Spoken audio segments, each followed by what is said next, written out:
Hello everyone, আসসালামু আলাইকুম। আরেকটা নতুন ভিডিওতে আপনাদের জানাই স্বাগতম।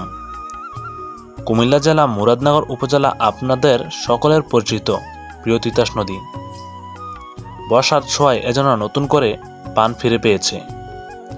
সবুজ মোড়ানো প্রাকৃতিক নদীর শান্ত জলরাশি আর শীতল বাতাস মিলে সৃষ্টি করেছে এক মায়াবী সৌন্দর্য, যা মুহূর্তেই মন ছুঁয়ে যায়। প্রতিদিন অসংখ্য ভ্রমণপ্রেমিক ছুটে আসে এই অপরূপ দৃশ্য উপভোগ করতে, নৌকা ভ্রমণে আনন্দে হারিয়ে যেতে। নদীর বুকে ভেসে চলা নৌকা, আকাশ জুড়ে ভেসে বেড়ানো মেঘ, আর চারপাশে নিঃশব্দ সৌন্দর্য যেন হৃদয়কে এক অন্যরকম প্রশান্তি এনে দেয়। ব্যস্ত জীবনের ক্লান্তি ভুলে প্রকৃতির কাছে কিছুটা সময় কাটাতে তিতাস আজ সবার প্রিয় হয়ে উঠেছে।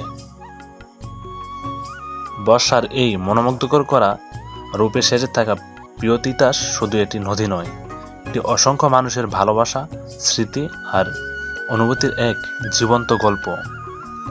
একবার এলে সৌন্দর্য আর মায়ার হৃদয়ে গেঁথে থাকে দীর্ঘদিন। যারা শেষ পর্যন্ত ভিডিওটি দেখেছেন অবশ্যই আমাদের পেজটি ফলো দিয়ে পাশে থাকবেন। ধন্যবাদ আপনাদের সবাইকে।